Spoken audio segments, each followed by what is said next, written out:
Hello, my name is Lilly Chaudhry, and you're listening to Happiness Now, Secrets to Success from the East and West. This podcast is all about empowering us to achieve happiness and success in every aspect of our life. And we'll discover some of the wisdom that's found in different cultures about this topic. These talks are based on the works of Qasim Ali Shah. He's a renowned teacher, trainer, and motivational speaker and author for over 15 years based in Lahore, Pakistan. So today's topic is happy relationships. We'll discuss some of the reasons that we all get into marriages and partnerships in the first place. And then we'll talk about selecting a good partner, learning some human psychology, appreciation, criticism, being proactive, and rebounding forces. Okay, so let's start with asking a really basic question. Why do we do what we do? Why do we do anything at all in life? The answer will be that anything that we do out of our own free will either be to avoid some kind of pain or to gain some kind of pleasure or happiness. And when we talk about relationships, our marriages, our partnerships, why do we even bother with them? Again, it's to gain some type of happiness. But do all marriages become that source of happiness? Do all partnerships end in living happily ever after? Initially, marriages do bring a lot of happiness. If you see all the pictures and videos of weddings, you'll see nothing but happiness. This usually continues right after the marriage as well. But then that bonding and love gets weaker as the years go by. Some studies show that between 40 to 50% of marriages in the U.S. end in divorce. And of the marriages that do remain, some experts say that a large chunk of those is because of societal pressures or because of kids. Love is seldom the reason. And Qasim Ali Shah says in Pakistan, this figure could be as high as 80 to 90. That's 80 to 90% of marriages that are together may be so because of family or societal pressures or because of kids. I think we all know couples who have emotionally separated but are only together physically in the same home. I can say that I personally know many people, family and friends, who are in their marriage because of their kids. Nothing else is really keeping them together. And that's their personal choice. But it is clear that their feelings of love seem to have vanished in the very early days or years of marriage, and now they're almost stuck in their relationships. In her article, Marriage and Happiness, 18 Long-Term Studies for Psychology Today, Dr. Bella DiPaolo summed up research findings like this. Satisfaction with life did increase from just before the wedding to just after, but then it decreased continually over time. So marriages very often fail to give us long-term happiness, which is what they're meant to give, because most of us are never fully prepared to make, accept, and protect them the way that we should. And that's our topic for today. Most of us marry in our mid-20s to late 30s. The average age for marriage in the U.S. is 28, meaning that we have more than a good 40 years of life to go at that point. And that's supposed to be a life together with our companions. And it's a shame if this period is one of misery, trial, pressure, compulsion, instead of a harmonious, happy, and peaceful one. And it's also a shame if the only reason keeping that bond together is the birth of children. So why does this happen so often? It might be because we never really learn how to create and maintain happiness and harmony. Learning to build a family is usually not what we think about when we get married. It's never the strongest motivation we have to get married. Sometimes it's love or libido that dominates the drive to get married. But today we'll discuss some of the key tools that are important to make the institute of marriage or partnership stronger. But before we get into some of these tools and rules, let's discuss the first and foremost important factor in a happy relationship, and that is selecting a partner. One of the very basic questions that we should be asking ourselves is what kind of person we're looking for to spend the rest of our lives with. And if we think about it logically, this decision should be made more practically than emotionally. I mean, when we shop for the most ordinary things, we usually put some thought behind it. So imagine how serious the search should be when we're talking about our life's companion. And we're talking about the best part of our lives here, when we're young, strong, and able. We spend our childhood and adolescence with our parents, our families. We can't really decide on who we're going to spend those years with. But it's in our adulthood when we can make a choice. And who are we going to choose to give these precious years to? These are the years that we have the best physical strength, stability of mind, ability to earn, the years where we make the biggest progress. So these are the best years of our life that we're going to give to someone. But if we pick the wrong partner, they can turn into the worst years of our life. Okay, before we get too depressed, let's keep this in mind, and this is a very important point, although we can do our best to decide who we choose, we should remember that all things are in God's hands, but He has given us the free will to choose wisely.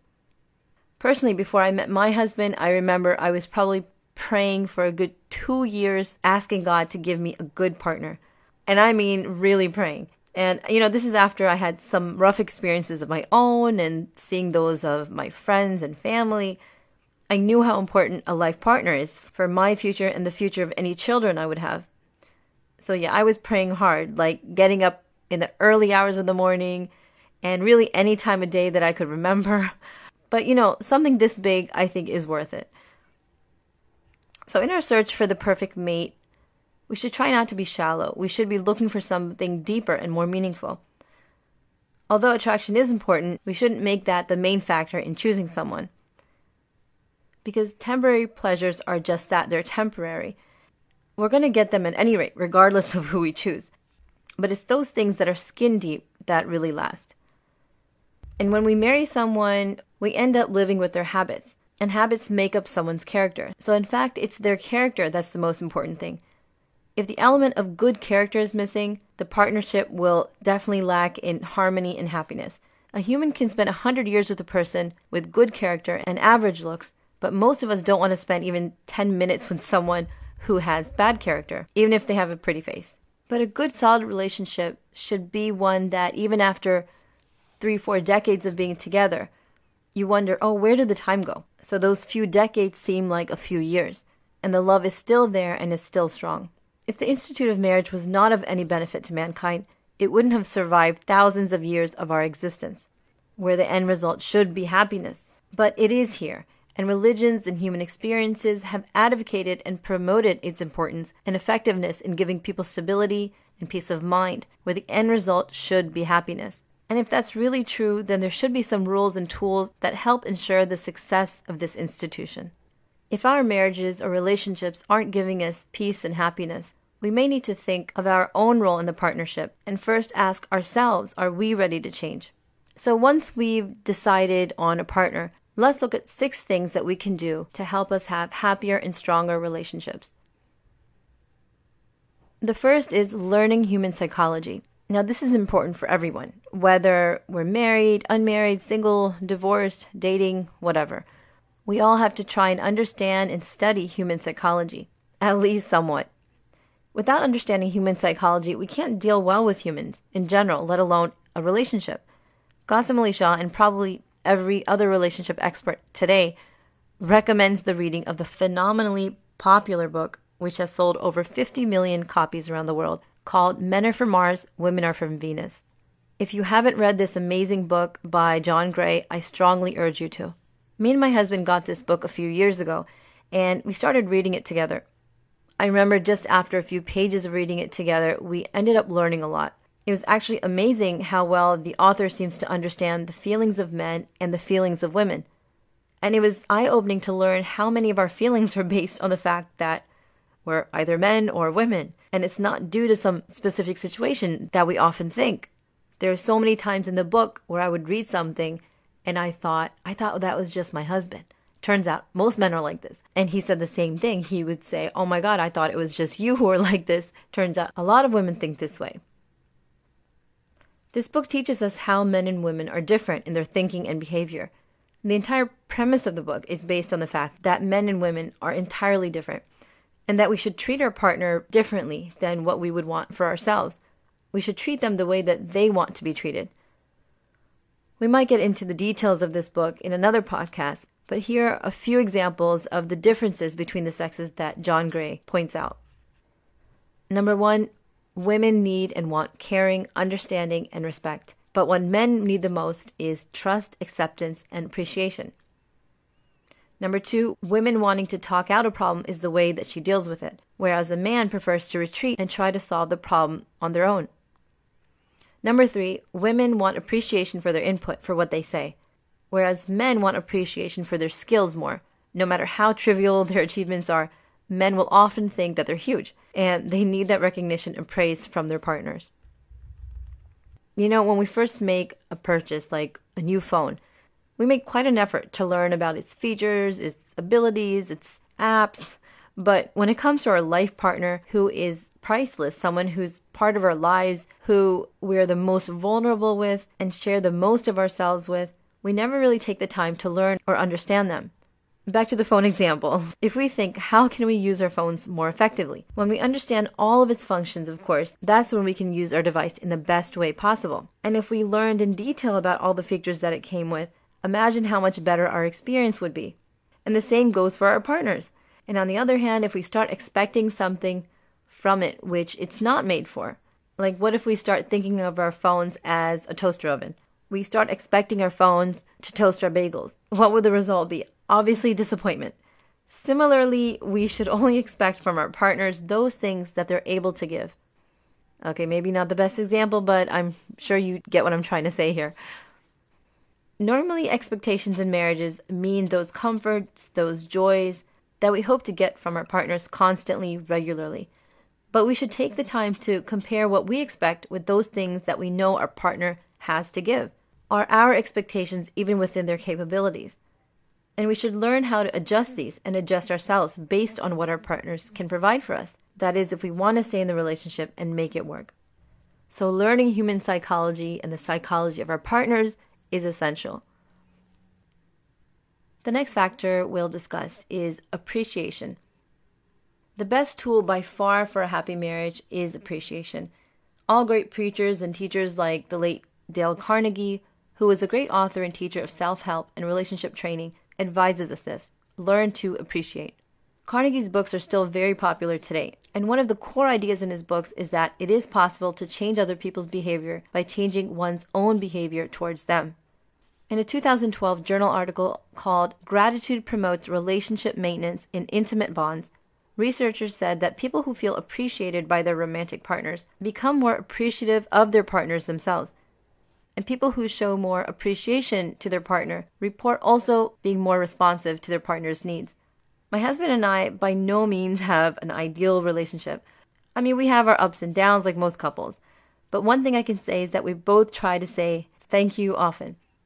But then again, it is easy to say thanks when somebody hands you a drink or buys you something nice. I think it's actually more important to have an overall appreciative attitude and be grateful in a deeper sense, meaning not complaining about the little things. And that's a lot harder to do than just saying thank you. For most of us, it's not hard to find fault in our partners. But most of us do have a hard time regularly praising or appreciating their good qualities, and then doing it in a proper way. We should try and take some time every day to think of things that we can praise our partners for. Unfortunately, we tend to do the opposite. We magnify their weaknesses and minimize their strengths. There's a rule that says that if we appreciate someone for 2 positive qualities they have, there's a good chance that that person will develop a third, because they were appreciated for those other 2. The third factor is criticizing, or learning how to criticize. And we'll look at 2 healthy ways that we can do this. The first way to criticize our partners in a healthy and constructive way is called the sandwich method of criticism. That is, whenever we want to disparage our partner, we first start with some sort of appreciation. Say something good about them, like, "Hey, you're so nice for cleaning up last night," or "I couldn't have asked for a better parent to my kids." Anyway, then we add our criticism somewhere in the middle. And then we conclude with another dose of appreciation. Now, this isn't, God forbid, some kind of hypocrisy. No, we should be honest about what we're saying, both the appreciation and the criticism. But by doing it in this way, the person we're addressing is not going to be hurt by our words, because direct criticism can be much harder to digest when it's given on its own by itself. The second method is indirect criticism. This can be risky in some cases, and we have to be pretty sharp to criticize indirectly, because in this method, what happens is we take whatever message it is that we're trying to give to our partners and just direct it to someone else. Sort of like telling your husband something about your friend's husband, but you're actually really talking about your husband. But some people can get offended even by indirect criticism. To avoid that, we can try to blend criticism with lots of other diversions, like other topics in the conversation. And whatever method of criticism we decide to use in the end, let's remember not to create a fight over it. The last thing we want to do is argue over the message we're trying to convey to our partner, because fighting not only fails to deliver our message, but creates bad blood between us, making the relationship even worse. The fourth tool or factor we'll talk about is being proactive. This is really important for the success of any relationship, and there are different ways of doing this.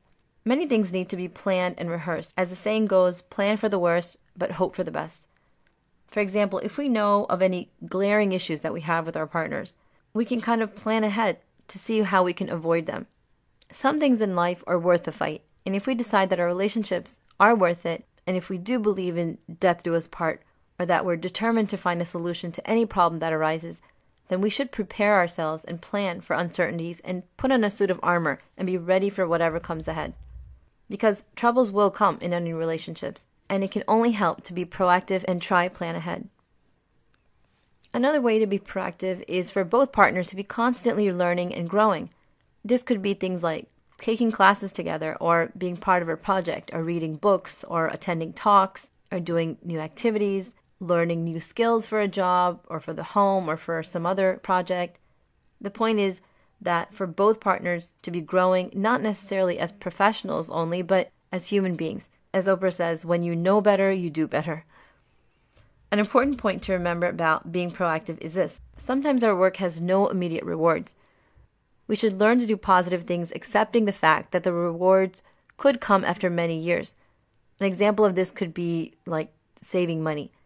If we agreed with our partner to start saving just 5% of our incomes together and put it towards a future trip or project or something, the reward for that will be slowly growing. All the while, both partners are doing something positive together, and when the time comes, the reward will be great. And this goes for any positive thing that we determine to do consistently together. And the last tool we'll talk about is rebounding forces. And these are things that we can have in common that we do with our partner that reunite us and then will ultimately reunite us. And it could be the same activities we talked about in being proactive, like a hobby that both partners work on together, or maybe experiencing things together, traveling together. But to have a rebounding force means that even years later, this will help bring us together as a couple. It's something that we can enjoy together now and in the future. Lately, I've actually been bugging my husband to start on a project with me. And it's not just something we can do as a family, but it's something that I want to do that can help other people. And I'm hoping that that aspect of it will give it more meaning and give us more incentive to really work on it. But we're still in the planning phases, so I'm still hoping something comes out of it. But because this would be a long-term project, this could potentially be a rebounding force. Probably the most basic example of a rebounding force is having good, meaningful, positive conversations. Unfortunately, many of us have the habit of getting into discussions that are full of complaining, criticizing, arguing, and obviously these are not meaningful, they're not positive, and they're not helpful for any relationship. And even if it doesn't come naturally sometimes, we can bring up something positive, things like books or future goals or dreams, and have a discussion on those. Or even the love of our children can act as a reuniting and rebounding force. It's something we'll always have in common with our partner, and because families are so important to most people, should give us some kind of bond with our partners. So we'll have this force uniting us now and later, and possibly ending in the couple happily staying united as a family. So in conclusion, we have to start thinking about the ultimate success and happiness of our long-term partnerships in the very early days of when we're searching and selecting our partners, and then take the time to learn about them. Learn about human psychology, about men and women, how we differ, and some of the other tools that we can learn to give us more happiness are appreciating each other, criticizing in a healthy way, being proactive, and having in place rebounding forces. And I'll conclude today's podcast with one of the ending messages of Gray's book, Men Are From Mars, Women Are From Venus. To keep the magic of love alive, we must be flexible and adapt to the ongoing changing seasons of love. So a relationship is like a garden. If it's to thrive, it must be watered regularly in every season, meaning we should be tending to it differently, but still tend to it. The spring of love is falling in love. Everything seems perfect. Summer is working on the relationship because we see that it's not so perfect. In fall, we have the harvest, the results of our work. And in winter, we have solitary growth. We all need some time alone. And then spring starts all over again. Thank you so much for joining us once again. We hope you'll continue tuning in. We post a new podcast every Sunday. We welcome your comments and questions.